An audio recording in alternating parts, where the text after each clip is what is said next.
ঐতিহাসিক M A Chidambaram cricket স্টেডিয়ামে অনুষ্ঠিত সুপার 8-এর এই মহা গুরুত্বপূর্ণ ম্যাচে ভারতীয় ব্যাটসম্যানরা এমন এক বিধ্বংসী ঝড় তুলেছিলেন যা জিম্বাবুয়ের বোলারদের সম্পূর্ণ দিশাহারা করে দেয়। মাঠ জুড়ে চলেছিল 4 আর ছক্কার বন্যা, আর প্রতিটি ওভারের সঙ্গে সঙ্গে উত্তেজনা পৌঁছে যাচ্ছিল এক নতুন উচ্চতায়। শুরু থেকেই আক্রমণাত্মক মানসিকতা নিয়ে খেলতে নেমে ভারত স্পষ্ট বার্তা দিয়েছিল তারা শুধু জিততেই নামেনি, দাপট দেখাতেও নেমেছে। অভিষেক শর্মার ঝলমলে ও আত্মবিশ্বাসী ইনিংস, ঈশান কিষানের নির্ভীক ও গতিময় ব্যাটিং এবং শেষ দিকে হার্দিক পান্ডিয়ার বিধ্বংসী ফিনিশিং পুরো ম্যাচের গতিপথই বদলে দেয়। তাদের ব্যাট থেকে বেরিয়ে আসা প্রতিটি শট ছিল শক্তি, দক্ষতা এবং মানসিক দৃঢ়তার নিখুঁত উদাহরণ। এই পারফরম্যান্স দেখে শুধু দর্শকরাই নয়, বিশ্ব ক্রিকেটের বড় বড় কিংবদন্তিরাও বিস্ময়ে হতবাক হয়ে যান। Ricky Ponting, Shoaib Akhtar, Sachin Tendulkar, Kevin Pietersen থেকে শুরু করে এবি ডিভিলিয়ার্স সবাই ভারতীয় দলের ব্যাটিং নিয়ে চমকপ্রদ ও প্রশংসায় ভরা মন্তব্য করেছেন। কেউ বলেছেন এটি চ্যাম্পিয়ন দলের লক্ষণ, কেউ বলেছেন এটি একেবারে নিখাদ আধিপত্যের প্রদর্শন। কিন্তু শেষ পর্যন্ত কে কি বলেছেন, কোন মন্তব্য সবচেয়ে বেশি আলোড়ন তুলেছে, আর এই পারফরম্যান্স ভারতকে কতটা এগিয়ে দিল টুর্নামেন্টে, সেই সমস্ত গুরুত্বপূর্ণ ও বিস্ময়কর প্রতিক্রিয়ার সম্পূর্ণ বিশ্লেষণ তুলে ধরব এই ভিডিওতে। তাই ভিডিওটি শেষ পর্যন্ত অবশ্যই দেখবেন। তবে তার আগে আপনাদের কাছে এই ম্যাচে কার পারফরম্যান্স সবচেয়ে বেশি ভালো লেগেছে কমেন্ট অবশ্যই জানাবেন। বন্ধুরা, চেন্নাইয়ের এম এ চিদাম্বরম স্টেডিয়ামে ভারত ও জিম্বাবুয়ের এই ম্যাচের শুরু থেকেই ছিল দারুণ উত্তেজনা। টস জিতে জিম্বাবুয়ের অধিনায়ক সিকান্দার রাজা প্রথমে বোলিং নেওয়ার সিদ্ধান্ত নেন, কিন্তু সেই সিদ্ধান্ত খুব দ্রুতই তার দলের জন্য কঠিন হয়ে দাঁড়ায়।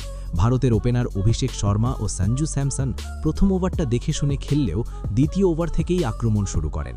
রিচার্ড নাগারাভার বলে অভিষেক কভার ড্রাইভে বাউন্ডারি হাঁকান, পরের বলেই ব্যাকফুট পাঞ্চে আরেকটি 4 তোলেন।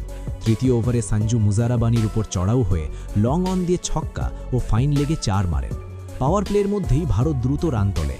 যদিও 3.4 ওভারে 24 রান করে সঞ্জু আউট হন এবং স্কোর ছিল 48, তবুও রান তোলার গতি কমেনি। এরপর ঈশান কিষান ক্রিজে এসে আক্রমণের ধার বজায় রাখেন।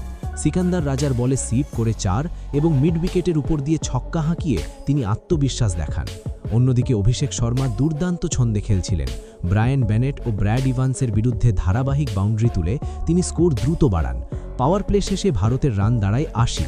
26 বলে অর্ধশত রান পূর্ণ করেন অভিষেক। তার ইনিংসে ছিল কভার ড্রাইভ, পুল ও লফটেড শটের দারুণ মিশ্রণ। ঈশান 24 বলে 38 রান করে দলকে 120 রানে পৌঁছে দেন। এরপর তিনি আউট হন। ঈশানের বিদায়ের পর অধিনায়ক সূর্যকুমার যাদব মাঠে নেমে নিজের স্বভাবসুলভ স্টাইলে বাউন্ডারি হাঁকাতে শুরু করেন। অভিষেকও আক্রমণ চালিয়ে যান। 12 ওভার শেষে ভারত প্রায় 145 রানে পৌঁছে যায়। 12.5 ওভারে 30 বলে 55 রান করে অভিষেক আউট হন। তখন স্কোর ছিল 150 রানে 3 উইকেট। এরপর হার্দিক পান্ডিয়া এসে ম্যাচের গতি আরও বাড়িয়ে দেন। মাপুসার বলে চক্কা হাঁকিয়ে তিনি ডেথ ওভারের আক্রমণের ইঙ্গিত দেন। সূর্যকুমার 33 রান করে আউট হলেও রান রেট ছিল 11-র উপরে। শেষ দিকে তিলক ভর্মা ও হার্দিক পান্ডিয়া ম্যাচ পুরোপুরি ভারতের নিয়ন্ত্রণে নিয়ে আসেন। তিলক মাত্র 14 বলে 43 রানের বিস্ফোরক ইনিংস খেলেন, 3টি 4 ও 4টি ছক্কা সহ। হার্দিক 19 বলে 36 রান করে দারুণ ফিনিশ দেন।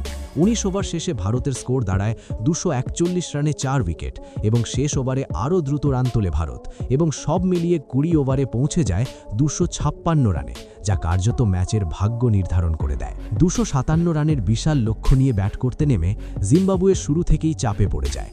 ভারতীয় বোলাররা আক্রমণাত্মক লাইন লেন্থে বল করে পাওয়ার প্লেতেই 2টি গুরুত্বপূর্ণ উইকেট তুলে নেন। রান রেট বাড়তে থাকায় জিম্বাবুয়ের ব্যাটাররা বড় শট খেলতে গিয়ে উইকেট হারাতে থাকে। মাঝের ওভারে এক ব্যাটসম্যান 45 বলে 72 রানের লড়াকু ইনিংস খেলেও প্রয়োজনীয় সাপোর্ট পাননি। নিয়মিত বিরতিতে উইকেট পড়তে থাকায় ম্যাচ আর জমে ওঠেনি। ডেথ ওভারে ভারতীয় বোলাররা নিখুঁত ইয়র্কার ও স্লোয়ার বলের মিশ্রণে রান আটকে দেন। শেষ পর্যন্ত জিম্বাবুয়ে নির্ধারিত 20 ওভারে লক্ষ্যের অনেক পিছনে থেমে যায় এবং ভারত বড় ব্যবধানে ম্যাচ জিতে নেয়। এই জয়ের ফলে শুধু 2 পয়েন্টই নয়, নেট রান রেটেও বড়সড় উন্নতি করে টিম ইন্ডিয়া, যা সুপার 8-এর লড়াইয়ে তাদের অবস্থানকে আরও মজবুত করে তোলে। ভারতের এই বিস্ফোরক ব্যাটিং পারফরম্যান্স দেখে বিশ্ব ক্রিকেটের কিংবদন্তিরা সত্যি প্রশংসায় পঞ্চমুখ হয়ে উঠেছেন। রিকি পন্টিং মন্তব্য করেন, এই ইনিংস শুধু বড় স্কোর নয়, বরং একটি পরিণত ও আত্মবিশ্বাসী দলের মানসিকতার প্রতিফলন। তার মতে বড় ম্যাচে শুরু থেকেই আক্রমণাত্মক মানসিকতা দেখাতে পারাই চ্যাম্পিয়ন দলের আসল পরিচয়। শোয়েব আখতার তার স্বভাবসুলভ আক্রমণাত্মক ভঙ্গিতে বলেন, এটাই আসল ভারতীয় ঝড়। বিশেষ করে হার্দিক পান্ডিয়ার ডেথ ওভারের পাওয়ার হিটিং ম্যাচের ভাগ্য একেবারে নির্ধারণ করে দিয়েছে বলেও তিনি উল্লেখ করেন। সচিন তেন্ডুলকর আরও বিশ্লেষণধর্মী মন্তব্য করে বলেন, ভারত শুধু আক্রমণাত্মক খেলেনি, তারা পরিস্থিতি বুঝে পরিকল্পনা অনুযায়ী ব্যাটিং করেছে। শুরুতে ঝড়, মাঝের ওভারে নিয়ন্ত্রণ এবং শেষে বিস্ফোরণ, এই ভারসাম্যই মানসিক দৃঢ়তার প্রমাণ। কেভিন পিটারসনের মতে টি-20 ক্রিকেটে আত্মবিশ্বাসী সবচেয়ে বড় অস্ত্র, আর ভারতের প্রতিটি ব্যাটসম্যানের শরীরী ভাষায় সেই আত্মবিশ্বাস স্পষ্ট ফুটে উঠেছে। এবি ডিভিলিয়ার্স বলেন, শক্তিশালী সূচনা এবং দুর্দান্ত ফিনিশিং, এই দুয়ের সমন্বয় একটি দলকে ভয়ঙ্কর করে তোলে, আর ভারত এই ম্যাচে ঠিক সেটাই করে দেখিয়েছে। 20 ওভারে ভারতের তোলা 256 রান শুধু এই ম্যাচের মোড় ঘোরায়নি, বরং টি-20 বিশ্বকাপে তাদের ইতিহাসে সর্বোচ্চ স্কোর হিসেবেও নতুন রেকর্ড গড়ে।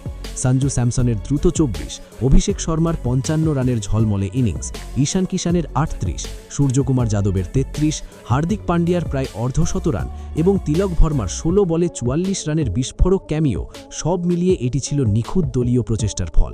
টি-20 ক্রিকেটে বড় স্কোর তখনই সম্ভব যখন অনেক ব্যাটসম্যান সমানভাবে অবদান রাখেন, আর এই ম্যাচে ভারত সেটাই প্রমাণ করেছে। জিম্বাবুয়ের একজন ব্যাটসম্যান 45 বলে 72 রানের লড়াকু ইনিংস খেলেও দলকে জয়ের পথে নিতে পারেননি।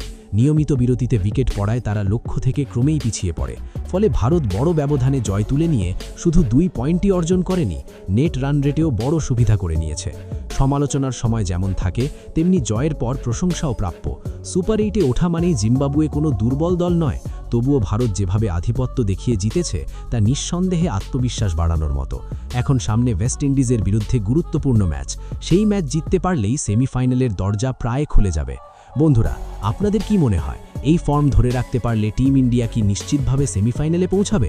নিচে কমেন্টে অবশ্যই আপনার মতামত জানাবেন।